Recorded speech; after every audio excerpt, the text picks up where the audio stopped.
काशी के पुण्य धरती के आप सब पुण्यात्मा लोगन के प्रणाम हो। सावन महीना चल रहा है, ऐसे में बाबा के चरणों में आने का मन हर किसी को करता है। लेकिन जब बाबा की नगरी के लोगों से रूबरू होने का मौका मिला है तो ऐसा लगता है कि आज मेरे लिए एक दर्शन करने का सौभाग्य प्राप्त हुआ है। सबसे पहले तो आप सभी को भगवान भोलेनाथ के इस प्रिय महीने की बहुत बहुत शुभकामनाएं। ये भगवान भोलेनाथ के ही आशीर्वाद है कि कोरोना के इस संकट काल में भी हमारी काशी उम्मीद से भरी हुई है, उत्साह से भरी हुई है। ये सही है कि लोग बाबा विश्वनाथ धाम इन दिनों नहीं जा पा रहे और वो भी सावन में न जा पाना, तो आपकी पीड़ा मैं समझ सकता हूं। ये भी सही है कि मानस मंदिर हो, दुर्गा कुंड हो, संकट मोचन में सावन का मेला, सब कुछ स्थगित हो गया है, नहीं लग पा रहा है। लेकिन ये भी सही है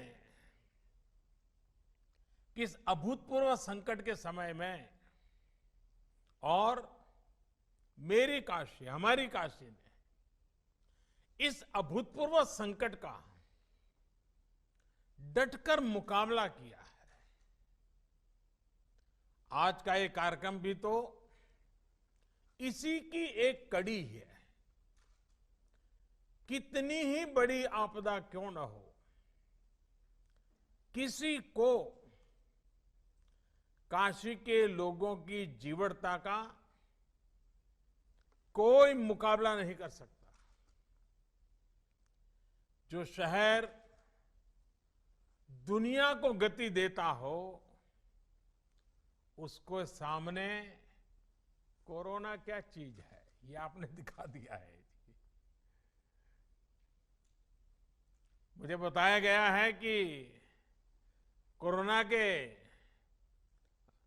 अब काशी की जो विशेषताएं हैं, इस कोरोना के कारण काशी में चाय की अड़ियां वो भी सुनी हो गई हैं, तो अब डिजिटल अड़ी शुरू हो गई है। अलग अलग क्षेत्र की विभूतियों ने अड़ी परंपरा को तो जीवंत किया है। यहां की जिस संगीत परंपरा को बिस्मिल्लाह खां जी, गिरिजा देवी जी, हीरालाल यादव जी जैसे महान साधकों ने समृद्ध किया, उसको आज काशी के सम्मानित कलाकार, नई पीढ़ी के कलाकार आगे बढ़ा रहे हैं। इस तरह के अनेक काम पिछले 3-4 महीने में काशी में निरंतर हुए हैं। इस दौरान भी मैं लगातार योगी जी से संपर्क में रहता था, सरकार के अलग अलग लोगों से संपर्क में रहता था। काशी से जो खबरें मेरे पास आती थी, उसमें क्या करना क्या नहीं करना, लगातार सबसे बात करता था। और आप में से भी कई लोग हैं, बनारस में कई लोगों से मैं रेगुलरली फोन पर बात करता था, सुख दुख पूछता था, जानकारियां लेता था, फीडबैक लिया करता था। और उसमें से कुछ इसी कार्यक्रम में भी मुझे पक्का भरोसा है कि आप बैठे होंगे जिनसे कभी मेरी फोन पे बात भी हुई होगी। संक्रमण को रोकने के लिए कौन क्या कदम उठा रहा है, अस्पतालों की स्थिति क्या है, यहां क्या व्यवस्थाएं की जा रही है, क्वारंटीन को लेकर के क्या हो रहा है, बाहर से आए श्रमिक साथियों के लिए हम कितना प्रबंध कर पा रहे हैं, ये सारी जानकारियां मैं बिल्कुल लगातार लेता रहता था। साथियों, हमारी काशी में बाबा विश्वनाथ और मां अन्नपूर्णा दोनों विराजते हैं। और पुरानी मान्यता है कि एक समय महादेव ने खुद मां अन्नपूर्णा से भिक्षा मांगी थी। तभी से काशी पर यह विशेष आशीर्वाद रहा है कि यहां कोई भूखा नहीं सोएगा। मां अन्नपूर्णा और बाबा विश्वनाथ सबके खाने का इंतजाम कर देंगे।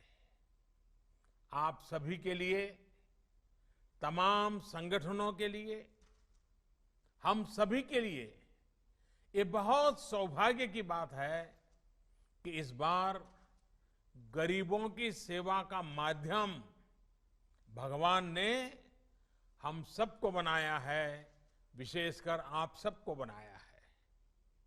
एक तरह से आप सभी मां अन्नपूर्णा और बाबा विश्वनाथ के दूत बनकर हर जरूरतमंद तक पहुंचे हैं।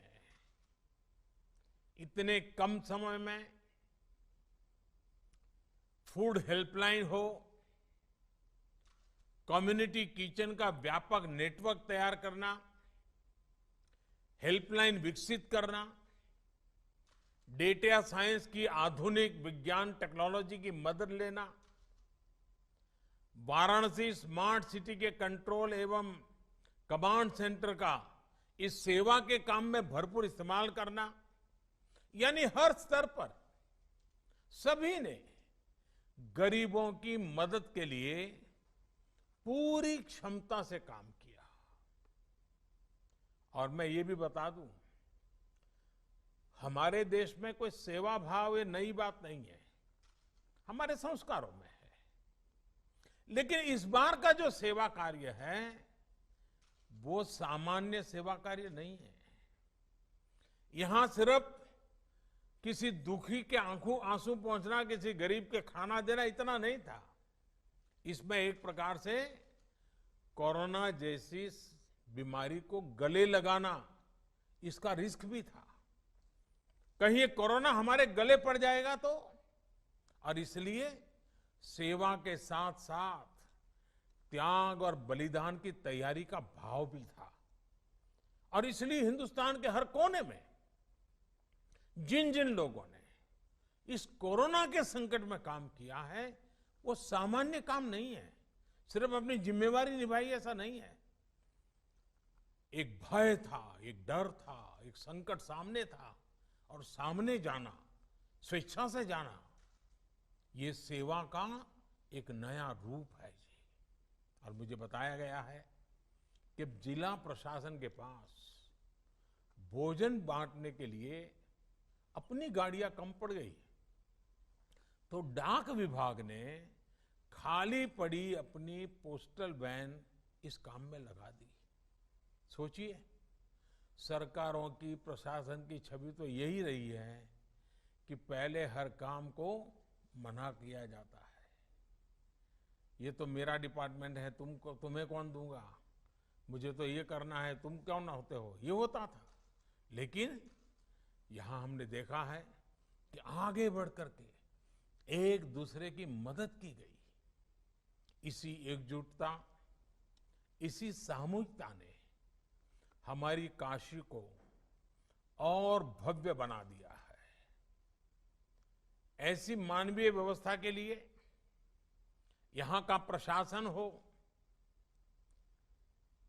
गायत्री परिवार रचनात्मक ट्रस्ट हो, राष्ट्रीय रोटी बैंक हो, भारत सेवाश्रम संघ हो, हमारे सिंधी समाज के भाई बहन हो, भगवान अवधूत राम कुष्ठ सेवा आश्रम, सर्वेश्वरी समूह हो, बैंकों से जुड़े लोग कोट पैंट टाई छोड़ करके गली मोहल्ले में गरीब के दरवाजे खड़े हो जाए, तमाम व्यापारी एसोसिएशंस। और हमारे अनवर जी तो कितना बढ़िया तरीके से, अनवर अहमद जी ने बताया, ऐसे कितने अनगिनत लोग और मैं तो अभी सिर्फ 5-7 लोगों से बात कर पाया हूं, लेकिन ऐसे हजारों लोगों ने काशी के गौरव को बढ़ाया है। सैकड़ों संस्थाओं ने अपने आप को खपा दिया है। सबसे मैं बात नहीं कर पाया हूं, लेकिन मैं हर किसी के काम को आज नमन करता हूं। इसमें जुड़े हुए हर व्यक्ति को मैं प्रणाम करता हूं। और जब मैं आज आपसे बात कर रहा हूं, तब सिर्फ जानकारी नहीं ले रहा हूं, मैं आपसे प्रेरणा ले रहा हूं। अधिक काम करने के लिए आप जैसे लोगों ने इस संकट में काम किए, इनके आशीर्वाद ले रहा हूं। और मेरी प्रार्थना है कि बाबा और मां अन्नपूर्णा आपको और सामर्थ्य दे और शक्ति दे। साथियों, कोरोना के इस संकट काल ने दुनिया के सोचने, समझने, कामकाज करने, खाने पीने, सबके तौर तरीके पूरी तरह से बदल दिए हैं। और जिस प्रकार से आपने सेवा की, और सेवा का समाज जीवन पे बड़ा प्रभाव होता है। मैं बचपन में सुना करता था कि एक सोनार, उसको छोटा मोटा अपने घर में सोनार के नाते वो अपने घर में काम करते थे, और कुछ परिवारों के लिए सोने की चीजें बनाना वगैरह अपना चलता था। लेकिन उस महाशय की एक आदत थी, वे बाजार से दातुन खरीदते थे। सुबह में, हम पहले के जमाने में आज ब्रश उपयोग करते, पहले दातुन करते थे। और वो अस्पताल में जाकर के वो जो मरीज होता था, उसके जो रिश्तेदार होते थे, उतनी संख्या गिन करके हर दिन शाम को उनको दातुन दे करके आते थे। यही काम करते थे और दिन भर अपना सोनार का काम करते थे। आप हैरान हो जाएंगे, एक सोनार के रूप में अपने काम के साथ ये दातुन लोगों को मदद करने का उन्होंने छोटा सा अपने आदत बना थी। उस पूरे इलाके में उनकी इतनी छवि थी, उनके सेवा भाव की इतनी चर्चा थी कि सोने का काम कराने के लिए लोग कहते, अरे भाई ये तो सेवा भावी है, उन्हीं के यहां सोने का काम करवाएंगे। यानी करते थे वो सेवा, लेकिन अपने आप उनकी एक विश्वसनीयता बनी थी। उनके अपने के सोने के काम को हर परिवार के वो विश्वस्त व्यक्ति बन चुके थे। यानी हमारा समाज ऐसा है, सेवा भाव को सिर्फ कुछ पाया, कुछ मिला, उतने से नहीं, उससे भी बहुत अधिक भाव से देखता है। और जो सेवा लेता है वो भी मन में ठान लेता है कि जब मौका मिलेगा वो भी किसी की मदद करेगा। ये चक्र चलता रहता है और यही तो समाज को प्रेरणा देता है। आपने सुना होगा 100 साल पहले ऐसी ही भयानक महामारी हुई थी। अब 100 साल के बाद ये हुई है। और कहते हैं कि तब भारत में इतनी जनसंख्या नहीं थी, कम लोग थे, लेकिन उस समय भी उस महामारी में दुनिया में जो सबसे ज्यादा लोग मर गए, उनमें से हमारा हिंदुस्तान भी था। करोड़ों लोग मर गए थे। और इसलिए जब इस बार महामारी आई तो सारी दुनिया भारत का नाम लेते ही उनको डर लगता था। उनको लगता था भाई 100 साल पहले भारत के कारण इतनी बड़ी बर्बादी हुई थी, भारत में इतने लोग मर गए थे, और आज भारत की इतनी आबादी है, इतनी चुनौतियां हैं। बड़े बड़े एक्सपर्ट ये कह रहे थे और भारत पर सवाल खड़ा करने लगे थे कि इस बार भी हालत बिगड़ जाएगा। लेकिन क्या स्थिति बने, आपने देखा होगा 23-24 करोड़ की आबादी वाले हमारा उत्तर प्रदेश, और उसके लिए तो लोगों को ढेर सारी शंका कुशंकाएं भी थी कि ये कैसे बचेगा। कोई कहता था कि यूपी में गरीबी बहुत है, यहाँ बाहर काम करने गए श्रमिक कामगार साथी बहुत है, वो 2 गज की दूरी का पालन कैसे कर पाएंगे, वो कोरोना से नहीं तो भूख से मर जाएंगे। लेकिन आपके सहयोग ने, उत्तर प्रदेश के लोगों के परिश्रम ने, पराक्रम ने सारी आशंकाओं को ध्वस्त कर दिया। साथियों, ब्राजील जैसे बड़े देश में, जिसकी आबादी करीब 24 करोड़ है, वहां यानी उत्तर प्रदेश जितना ही बड़ा है, वहां कोरोना से 65,000 से ज्यादा लोगों की दुखद मृत्यु हुई है। 65,000। लेकिन उतनी ही आबादी वाले हमारे यूपी में करीब करीब 800 लोगों की मृत्यु कोरोना से हुई है। यानी यूपी में कोरोना से हजारों जिंदगियां, जिसकी मरने की संभावना दिखाई जाती थी, उसको बचाई गई है, बचा लिया गया है। आज स्थिति ये है कि उत्तर प्रदेश ने न सिर्फ संक्रमण की गति को काबू में किया हुआ है, बल्कि जिन्हें कोरोना हुआ है वो भी तेजी से रिकवर हो रहे, ठीक हो रहे हैं।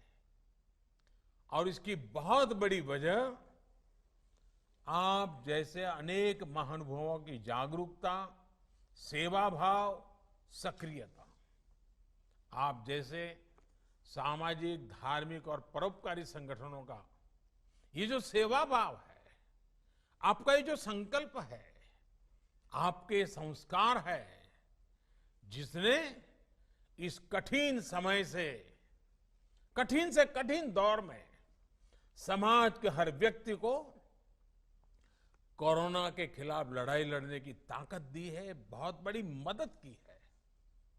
साथियों, हम तो काशीवासी हैं और कबीरदास जी ने कहा है, कबीरदास जी ने कहा है, सेवक फल मांगे नहीं, सेव करे दिन रात। सेवा करने वाला सेवा का फल नहीं मांगता, दिन रात निस्वार्थ भाव से सेवा करता है। दूसरों की निस्वार्थ सेवा के हमारे यही संस्कार हैं जो इस मुश्किल समय में देशवासियों के काम आ रहे हैं। इसी भावना के साथ केंद्र सरकार ने भी निरंतर प्रयास किया है कि कोरोना काल के इस समय में सामान्य जन की पीड़ा को साझा किया जाए, उसको कम करने के लिए लगातार कोशिश की जाए। गरीब को राशन मिले, उसकी जेब में कुछ रुपये रहें, उसके पास रोजगार हो और वो अपने काम के लिए ऋण ले सके। इन सभी बातों पर ध्यान दिया है। साथियों, आज भारत में 80 करोड़ से ज्यादा लोगों को, यह आंकड़ा बहुत बड़ा है, 80 करोड़ से ज्यादा लोगों को मुफ्त राशन दिया जा रहा है। इसका बहुत बड़ा लाभ बनारस के भी गरीबों को, श्रमिकों को हो रहा है। आप कल्पना कर सकते हैं कि भारत अमेरिका से भी 2 गुनी आबादी से, यानी अमेरिका की जो टोटल जनसंख्या है उससे डबल लोगों को एक पैसा लिए बिना उनका भरण पोषण कर रहा है। और अब तो इस योजना को नवंबर अंत तक, यानी दीपावली और छठ पूजा यानी 30 नवंबर तक इसको बढ़ा दिया गया है।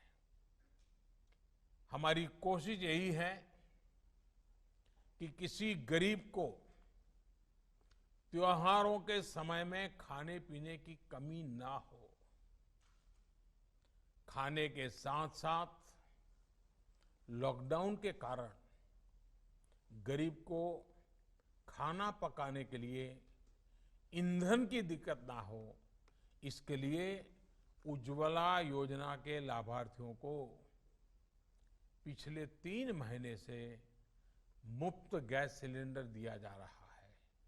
साथियों, गरीबों के जनधन खाते में हजारों करोड़ रुपए जमा कराना हो या फिर गरीबों के, श्रमिकों के रोजगार की चिंता, छोटे उद्योगों को, रेहड़ी ठेला लगाने वालों को आसान ऋण उपलब्ध कराना हो या खेती, पशुपालन, मछली पालन और दूसरे कामों के लिए ऐतिहासिक फैसले, और सरकार ने लगातार काम किया है। कुछ दिन पहले ही 20,000 करोड़ रुपए की मत्स्य संपदा योजना को भी मंजूरी दी गई है। इसका लाभ भी इस क्षेत्र के मछली पालकों को होगा। इसके अलावा यहां यूपी में कुछ दिन पहले ही रोजगार और स्वरोजगार के लिए एक और विशेष अभियान चलाया गया है।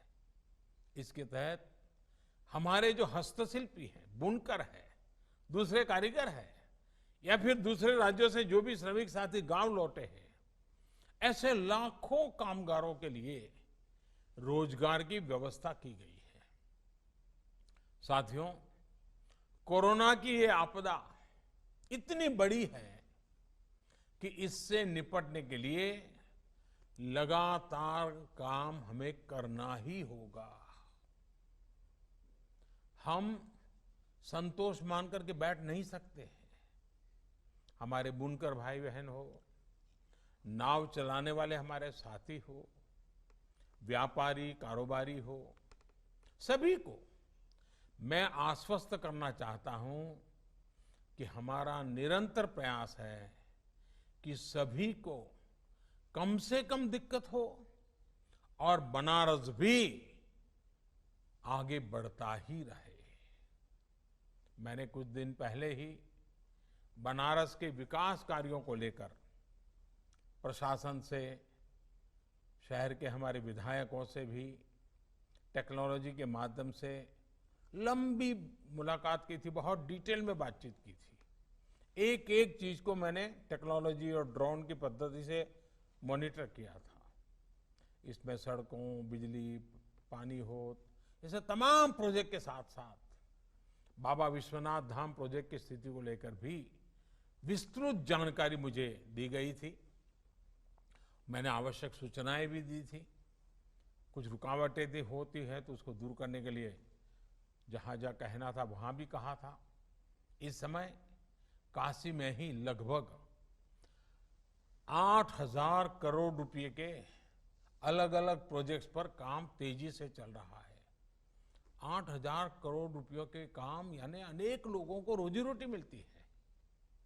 जब स्थितियां सामान्य होगी तो काशी में पुरानी रौनक भी उतनी ही तेजी से लौटेगी।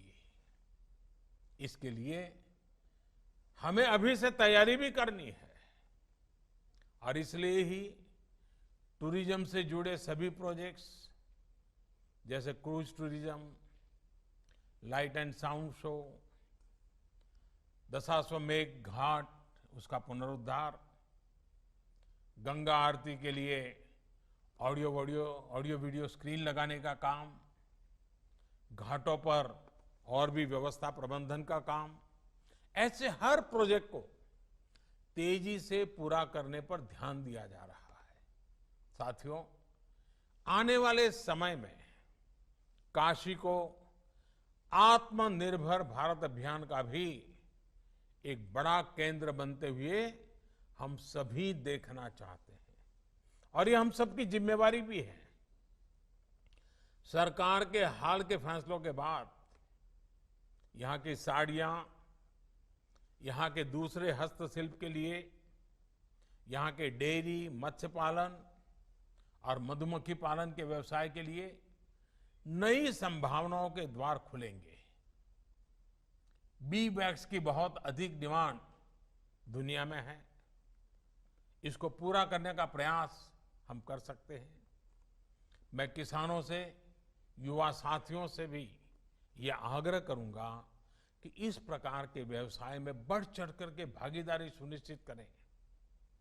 हम सभी के प्रयासों से हमारी काशी भारत के एक बड़े एक्सपोर्ट हब के रूप में विकसित हो सकती है और हमें करना चाहिए।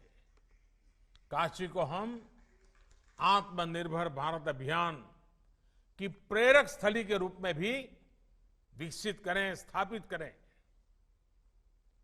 साथियों, मुझे अच्छा लगा आज आप सबके दर्शन करने का मौका मिला और काशी वासियों के सावन महीने में दर्शन होना अपने आप में सौभाग्य होता है।